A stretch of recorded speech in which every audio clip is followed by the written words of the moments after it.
சாய் பல்லவி தான் ஹீரோயினா, மம்முட்டி சார் இருக்க போறாரா, என்ன மாதிரி டெக்னிக்கல் க்ரூ இருக்க போறாங்க, எனக்கு தெரிஞ்சு சாய் பல்லவி தான் ஹீரோயினா இருப்பாங்கன்றது கன்ஃபார்மா ஆகிரும்னு நினைக்கிறேன். ஏன்னா சாய் பல்லவி தனுஷ் அப்படின்ற காம்போ வந்து பாத்தீங்கன்னா கொலவெறி பாட்டுக்கு அப்புறமா ஸோ ரவுடி பேபி செம்மையான ஹிட் ஆச்சு கண்டிப்பா. ஆனா இன்னொன்னு ஆடியன்ஸ் பக்கத்துல ஒரு எதிர்பார்ப்பும் இருக்கும். ஓகே அவங்க 2 பேரும் வராங்கன்னா கண்டிப்பா டான்ஸ் இருக்கணுமே, வைபான பாட்டு இருக்கணுமே எதிர்பார்க்கலாம்.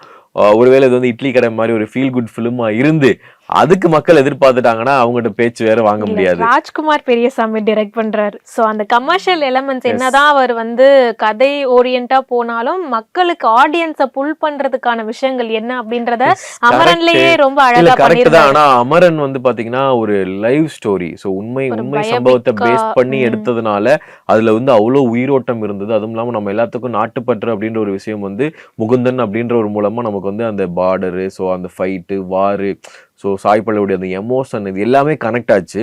அது இந்த படத்துக்கு ரொம்ப பெரிய பிளஸ். பட் அவர் அடுத்து பண்ண போற படத்துக்கு இந்த மாதிரி ஒரு இது வந்து ஆர்கானிக்கா இயற்கையா கிடைக்குமா அப்படின்றது நம்ம ஸ்கிரிப்ட் பார்த்தா தான் படம் பார்த்தா தான் தெரியும். ஸோ அது சில நேரத்துல கான்ஃபிடென்ட் வந்து ஓவர் கான்ஃபிடென்ட் ஆயிடக்கூடாது அப்படின்றதும் அன்பில் அவர்கள் வந்து நினைச்சிருக்காங்க.